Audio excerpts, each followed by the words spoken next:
Hello everyone, आकाश again. सो एक छोटा सा अपडेट वीडियो है अगेन, एक कंपनी के बारे में, कॉम्प्लेक्स। तो कॉम्प्लेक्स सिनेमास बेसिकली, इसके बारे में मैंने कुछ दिन पहले एक वीडियो बनाया था, Q2 and con call update, जहाँ पे मैं रिजल्ट्स एंड उसके कॉन कॉल के नोट्स वगैरह मैं सब डिस्कस किया था। तो वही एक छोटा सा वीडियो में मैं एक अपडेट आई थी, तो मैं सोचा शेयर कर दूँ ताकि समझ सकेंगे कि कैसे कनेक्ट करना है डॉट्स एंड कैसे चीज़ें डायरेक्शन में जा रही है। सो चलिए शुरू करते हैं। उससे पहले मैं अगेन डिस्क्लेमर दे देता हूँ, एज आई यूजुअली शेयर।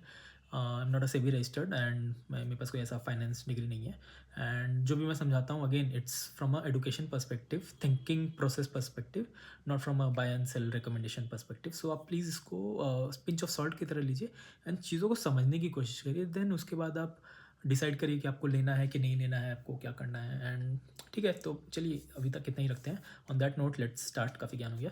सो पहले मैं बिजनेस मॉडल बता देता हूँ, देन अपडेट दूंगा, तो देन आपको सेंस ज़्यादा मेक करेगा। तो कॉम्प्लेक्स सिनेमास क्या करती है ना, ये टीयर 2 3 सिटीज़ में बेसिकली छोटे छोटे मिनी थिएटर स्टेप बनाती है। सो मिनी थिएटर्स मतलब बोल लो, इनका भी 2-3 मॉडल है। मतलब नॉर्मल एंट्री लेवल बना के देगी, एक मिड लेवल, एक लग्जरियस लेवल, राइट। तो इनका सीट्स कुछ 50, 100, 120, 30 इस रेंज में, 50 to 120, 30 के रेंज में एक एक थिएटर बना के देती है। एक एक थिएटर, ठीक है। एक थिएटर बेसिकली, एक आप थिएटर बनाओगे तो 3 स्क्रीन, 2-3 स्क्रीन में ऑपरेट करती है, हर एक में 50 से 100 सीट्स ऐसा कुछ रहेगा।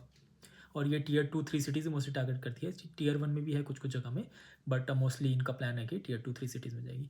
तो आप खुद ही देखो ना कि ये सेगमेंट में बस एक ही बिग डैडी है अपना, पीवीआर, ठीक है। तो एक ही बड़ी कंपनी है एंड उसको छोड़ के है छोटे छोटे प्लेयर्स, सिनेपोलिस वगैरह वो भी है। बट हाँ, ये लोग का अब क्या है ना कि ज़्यादा एक्सपेंशन ये लोग के बड़े सिटीज़ में ही है, जैसे बैंगलोर हो गया, कोलकाता, मुंबई वगैरह, ये सब में। मैं जैसे बैंगलोर में भी रहता हूँ, तो मेरे को दिखता है कि यहाँ पे पीवीआर ये सब जगह, पहले आइनॉक्स हुआ करता था, बट उसको भी उसने खरीद के तो अब काइंड ऑफ ये मोनोपोली बोल लो हो गया। और ये कॉम्प्लेक्स क्या करती है, टीयर 2 3 सिटीज़ में करती है, जहाँ पे ज़्यादा लोग नहीं आते, ठीक है। तो मतलब ज़्यादा, जहाँ पे ज़्यादा बड़े ब्रांड्स नहीं आ रहे हैं, पीवीआर ने बनाया नहीं है, तो ये इनका प्लान है कि यहाँ पे वो करते हैं। एंड अब वही देख लो ना, डिमांड अब ना टीयर 2 3 सिटीज़ में भी बढ़ने लग गया है। एंड ओवरऑल आप देखोगे तो प्रीमियमाइजेशन का ही गेम चल रहा है, राइट। आपके जैसे डिस्पोजेबल इनकम बढ़ रहे हैं, गवर्नमेंट भी स्पेंडिंग पे ज़्यादा खर्चा करवाने के लिए जीएसटी बूस्ट वगैरह दे रही है। तो उससे क्या हो रहा है ना कि खर्चे ये सब लग्जरियस आइटम में, एंटरटेनमेंट, ये सब में बढ़ रहे हैं, राइट। एंड टीयर 2 3 सिटीज़ के लिए तो ऑप्शन ज़्यादा होते नहीं अवेलेबल। तो आप उधर देखोगे ना, उनके भी एस्पिरेशंस बढ़ते जा रहे हैं कि हाँ, मुझे अच्छा चीज़ खाना है, अच्छे कपड़े लेने हैं। वो भी चाहते हैं कि वो मॉल में जाके कपड़े रहें, तो वो भी मॉल स्टेप, जैसे आप V2 रिटेल देख लो, तो वो भी एक उसका वो हो जाता है, प्रॉक्सी हो जाता है कि हाँ, यहाँ पे लोग जाके खरीद रहे हैं। सिनेमाज ज़्यादा नहीं है, तो सिनेपोलिस, सॉरी, कॉम्प्लेक्स यहाँ पे अपना बिजनेस बना रहा है। तो ये है इसका काइंड ऑफ वो। अब ये लोग करते क्या क्या है, इनके प्रोडक्ट्स और मतलब सर्विसेज जो भी है, तो ये लोग क्या करेंगे ना कि फ्रेंचाइजी मॉडल बना के देते हैं। बेसिकली क्या करते हैं ना कि आपको अगर थिएटर सेटअप करना है, तो आपके पास जाएंगे, आपसे पैसे लेंगे, आपका पूरा end to end theatre setup करके दे देंगे, 2-3 थिएटर स्क्रीन वाले जैसे आपको चाहिए। एंड ये उनका एक बिजनेस होता है। तो ये ईपीसी बिजनेस में आ जाएगी। ईपीसी क्या होता है, engineering, procurement and construction. Basically सब A to Z बना के दे देंगे। इनका एक्सपीरियंस ऑलरेडी है, बहुत जगह इनके थिएटर्स हैं, तो वैसे आपको बना के दे देंगे।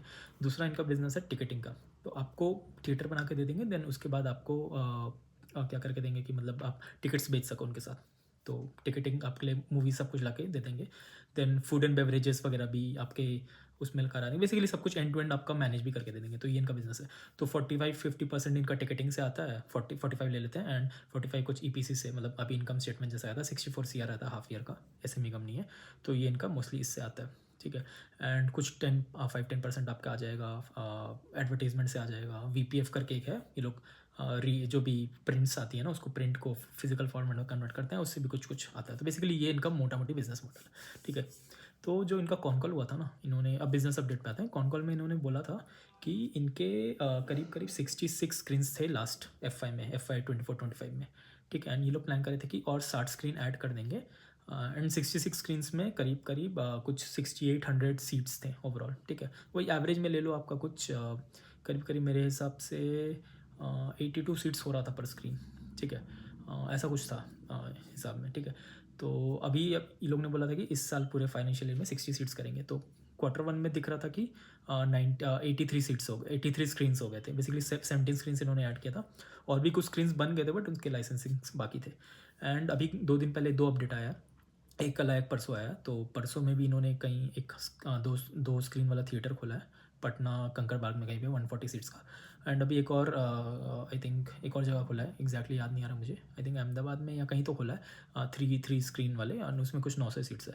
वही देखो ना, सीट्स भी बढ़ रहे हैं, एंड टोटल सीट्स अभी इनके हो गए हैं करीब करीब somewhere in the range of 8400 and 93 screens हो गए हैं। तो वही आप देखो 66 से 93 अपना कितना हो जाता है, करीब करीब 27 स्क्रीन्स हो गए हैं।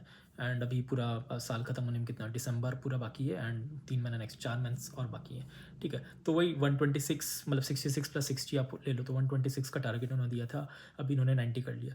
बट वही है कि अब नेक्स्ट 4 मंथ्स में बाकी सीट्स कर पाते कि नहीं, वो एक हमें ट्रैक करना पड़ेगा। मेरे को लगता है शायद 50 तो कर देंगे, 60 में भी ज़्यादा ऑप्टिमिस्टिक हो जाए, मे भी पता नहीं कि इन्होंने शायद ऑलरेडी कर लिया हो। बट वही है ना कि आप वही देखो, जब भी कंस्ट्रक्शन वगैरह होती है ना, वो second half of the year में ज़्यादा होती है, पहला हाफ में थोड़ा मानसून वगैरह आ जाता है, तो may be they can do it. But हाँ, अब उनका जो गाइडेंस था, ये तो 60 सीट्स का ये तो है। अगेन इनका रेवेन्यू जो है वो 55-60% का रेंज में था, मतलब ग्रोथ अच्छा आया था, तो ये मुझे काफ़ी अच्छा लगा, तो इसलिए मेरे ये मतलब ट्रैक में रहता है, मैं इसको पढ़ता रहता हूँ, मुझे अच्छा लगता है। एंड हाँ, यही है मोस्टली कंपनी के बारे में। एक दो चीज़ और इसमें डिस्कस कर सकते हैं कि इन्होंने क्या बोला था ना, अब ये क्या करते हैं ना, मोस्टली बना के तो दे देते हैं ईपीसी, मतलब आपके थिएटर्स बना के दे देते हैं, बट इनका मेन एम है कि रिकरिंग रेवेन्यू से लोग पैसा ज़्यादा लेके आए, मतलब आपका जो भी टिकट्स आप बेचते हो उससे, तो टिकट्स में आप अगर 100 रुपये की टिकट बेचते हैं ना, तो 20 रुपीज़ इनको रॉयल्टी इनकम मिलता है पूरा। तो इनका यही है कि रिकरिंग रेवेन्यू से ज़्यादा इनका है। एंड उन्होंने बोला कि 200 स्क्रीन जैसी ऑपरेशन हो जाएंगे ना, तो ये लोग चाह रहे हैं कि मतलब जैसे 200 स्क्रीन हो जाएगा तो क्या होगा ना, डायरेक्टली आपका रिकरिंग रेवेन्यू बढ़ जाएगा और ये ईपीसी बिजनेस छोटा हो जाएगा। एंड इनका यही मेन है। तो अब वही सोचो ना कि आपने बिजनेस सेटअप कर लिया है, आपको बस टिकट लेके आना है, उसमें ऑपरेशन कॉस्ट ज़्यादा लगेगा नहीं, तुमको लगता है वहाँ पे ऑपरेटिंग लेवरेज मिल जाएगी। तो ये एक डेफिनेटली वॉच आउट स्पेस है आपको देखने के लिए। एंड अब पीवीआर को भी देखो, पीवीआर में क्या है ना कि सिंगल डिजिट का ग्रोथ है, आई थिंक सिंगल डिजिट का ही ग्रोथ है। लास्ट क्वार्टर में शायद उन्होंने 17% का ग्रोथ किया था। इस क्वार्टर का भी आई थिंक वही उसी रेंज में है, मतलब ज़्यादा ग्रोथ है नहीं। And again at the same time आप पूरा पीवीआर का देखोगे तो डाउन ट्रेंड ही है, मतलब लॉस में ही जा रही है कंपनी। तो वही है कि अब अगर सिर्फ 2 ही कंपनी बचेगी वर्ल्ड में, लेट से एक पीवीआर और एक कॉम्प्लेक्स, ठीक है, and in terms of growth, या आप कंपनी छोड़ दो, 2 ही कंपनी है जो एक लॉस मेकिंग है या फिर लेट से फ्लैटिश ग्रोथ है, या मे बी लेट से आप 15% का ग्रोथ भी ले लो, दूसरी कंपनी है जिसमें कुछ 50-60% का ग्रोथ है, एंड धीरे धीरे वो बढ़ा रही है टियर 2-3 सिटीज़ में, वहाँ मार्केट में एक्सपैंड करिए जहाँ पे डिमांड आ रही है धीरे धीरे, राइट। तो आप किसको चूज़ करोगे, तो मेरे हिसाब से तो काफ़ी क्लियर है। बट आपको समझना पड़ेगा, देखना पड़ेगा, ऐसी चीज़ें को आप कनेक्ट करोगे, समझोगे। बट हाँ ठीक है, यहाँ तक ही रखते हैं आज। On that note I will see in the next video. But हाँ, आप डू कमेंट, आपको कुछ अगर समझ आ रहा है, नहीं समझ आ रहा है, तो please let's get engage and देखते हैं कि क्या चल रही है इस कंपनी में, ट्रैक करते हैं साथ में। ओके।